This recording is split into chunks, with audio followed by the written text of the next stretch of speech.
Olá pessoal, bem-vindos à comunidade do investidor.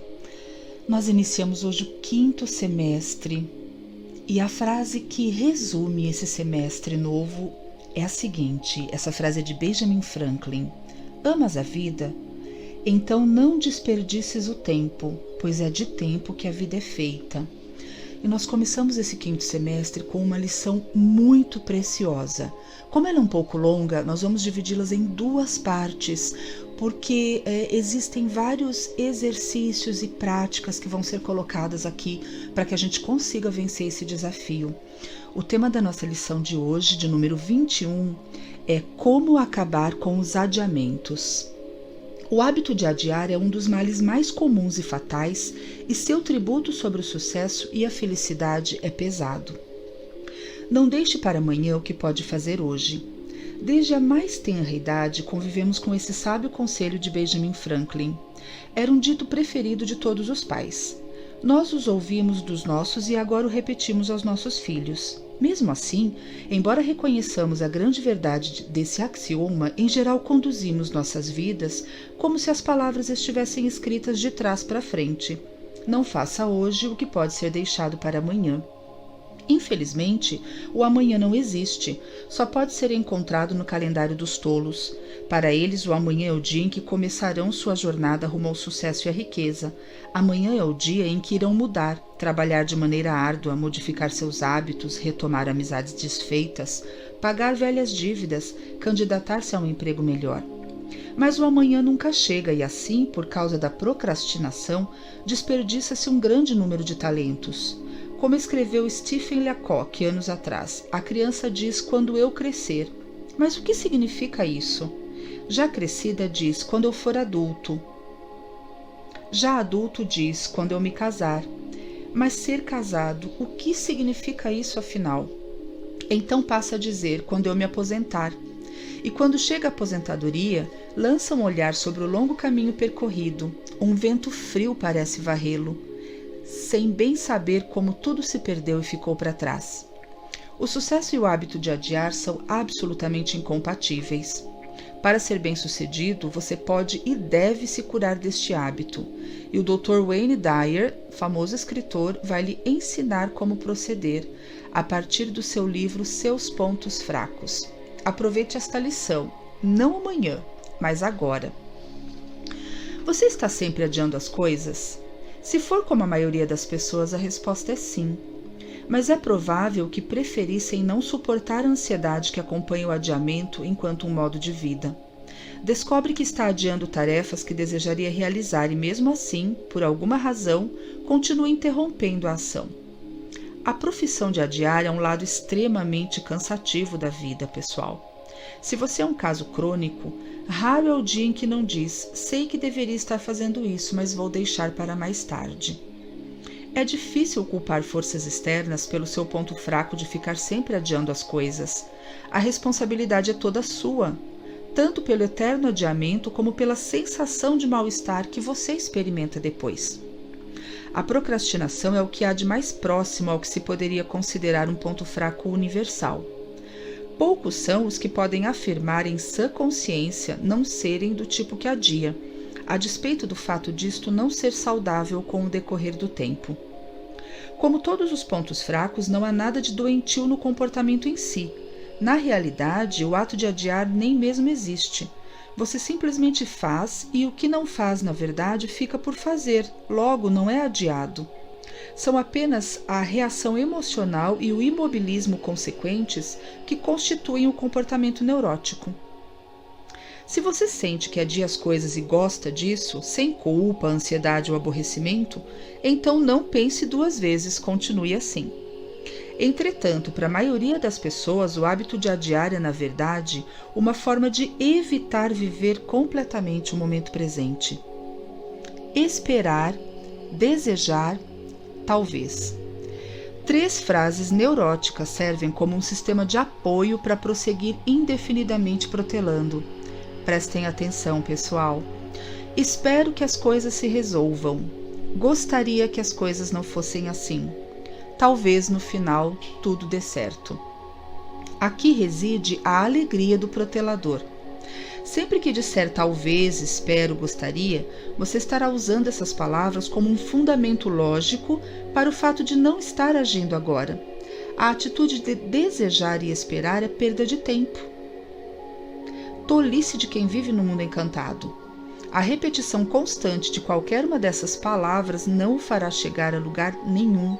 São frases convenientes que você usa para justificar o fato de não arregaçar as mangas e assumir os trabalhos que você mesmo decidiu serem suficientemente importantes para constarem de sua lista de atividades. É possível fazer qualquer tarefa que tenha decidido efetivamente realizar. Você é forte, capaz e não uma coisinha frágil. Mas, ao relegar tarefas para um futuro distante, entrega-se ao escapismo, passa a duvidar de si mesmo e, o que é pior, se ilude. Seu ponto fraco de estar sempre adiando o impede de ser forte em seu presente e o estimula a ficar esperando que as coisas melhorem no futuro. A inércia como estratégia de vida. Eis aqui uma frase que pode paralisá-lo no seu dia a dia. É só esperar que as coisas melhoram. Para certas pessoas isso se torna um modo de vida, estão sempre adiando para um dia que nunca chega. Mark, um de meus clientes, certo dia queixou-se para mim de que era infeliz no casamento. Já estava na casa dos 50 e casada há quase 30 anos. Ao começarmos a conversar sobre seu casamento, ficou evidente que suas queixas eram muito antigas. Meu casamento nunca foi bom desde o começo, disse ele a certa altura. Perguntei-lhe então o que o fizera tolerar todos esses anos de infelicidade. Tinha esperanças de que iria melhorar, confessou. Quase 30 anos de espera e Mark e sua mulher continuavam infelizes. À medida que prosseguíamos a conversa sobre a vida e o casamento de Mark, este acabou revelando que sofria de impotência há quase 10 anos. Perguntei-lhe se chegara a procurar ajuda. Não, passou simplesmente a evitar cada vez mais a prática sexual e esperar que o problema se resolvesse por si. Estava certo de que iria melhorar, tornou a repetir Mark. Mark e sua atitude frente ao casamento constituem um caso típico de inércia. Ele evitava resolver seus problemas e se justificava dizendo: se eu esperar e não fizer nada, talvez as coisas se resolvam por si. Mark, porém, aprendeu que as coisas nunca se resolvem sozinhas. Permanecem exatamente como estão. Na melhor das hipóteses, mudam, mas não melhoram. As coisas em si, circunstâncias, situações, acontecimentos, pessoas, não podem melhorar sozinhas, pessoal. Se a sua vida mudou para melhor, é porque você agiu de forma construtiva nesse sentido. Examinemos mais atentamente esse comportamento protelador e a maneira de eliminá-lo como resoluções bem simples.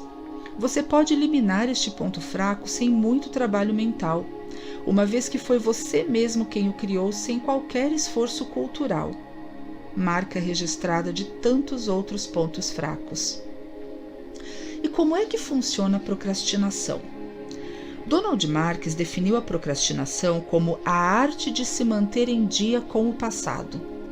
A isso eu acrescentaria e evitar o presente. Funciona da seguinte maneira.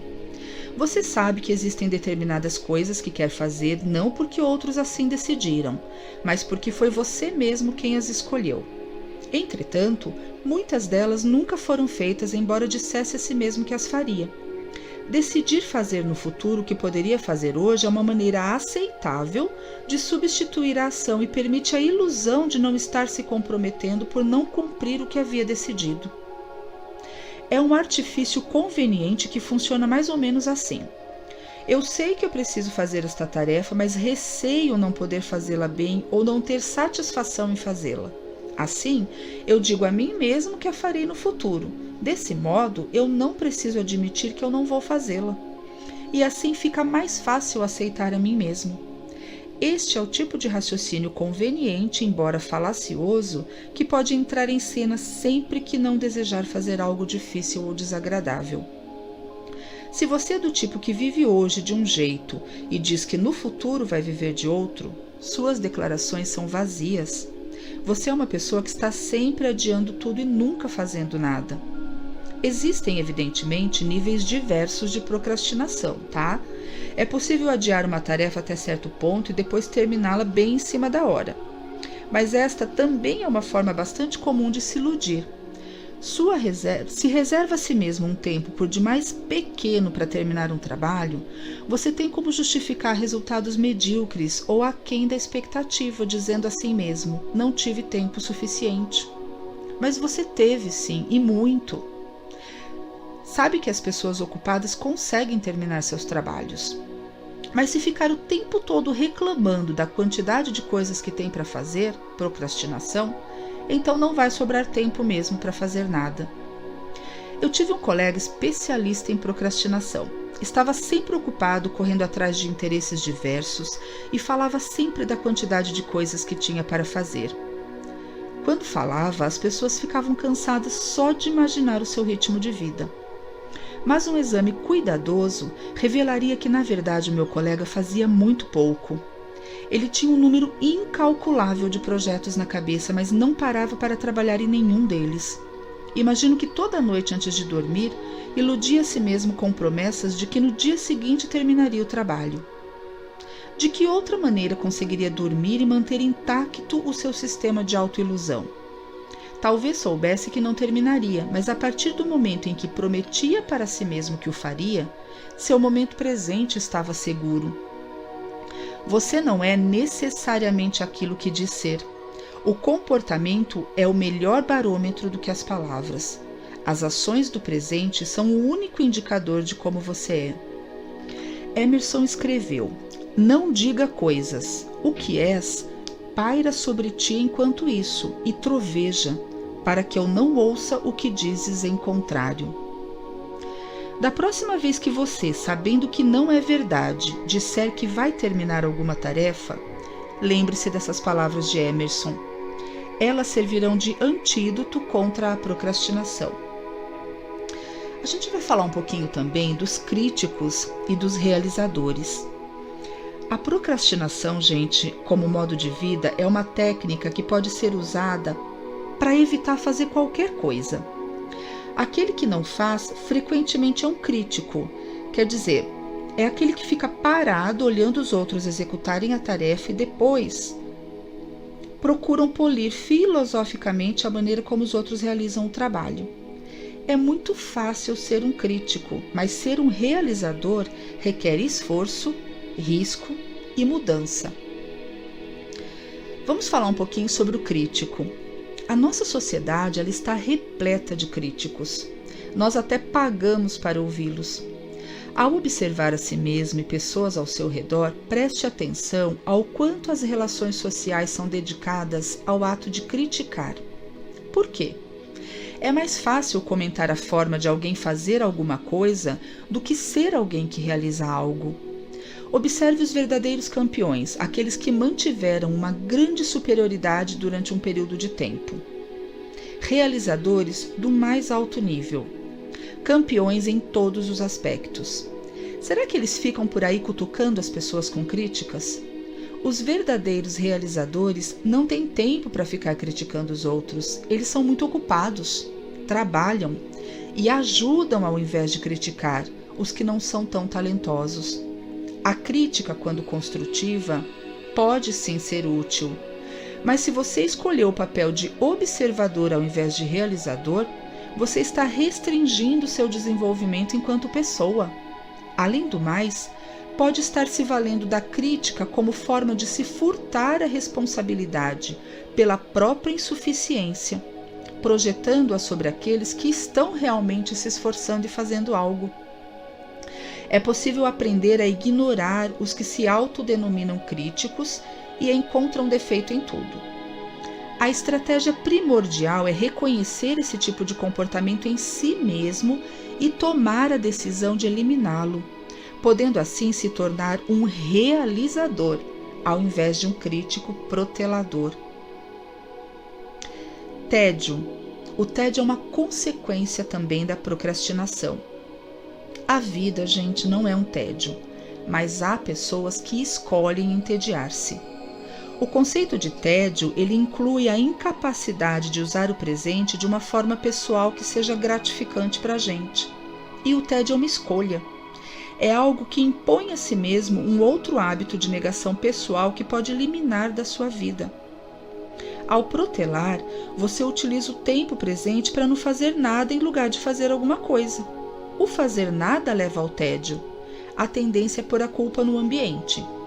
Esta cidade é muito desinteressante. Ou, nossa, que palestrante mais chato. Nem a cidade em questão, nem o palestrante são monótonos. De fato, é você quem está entediado e pode acabar com esse estado de ânimo fazendo outra coisa com sua mente ou com sua energia. Como disse Samuel Butler, o homem que se deixa entediar é mais digno de desprezo do que a pessoa realmente entediante. Ao fazer o que deseja ou usar a sua mente de forma mais criativa, neste momento você estará assegurando a si mesmo uma opção contra o tédio. A escolha, gente, como sempre, é sua.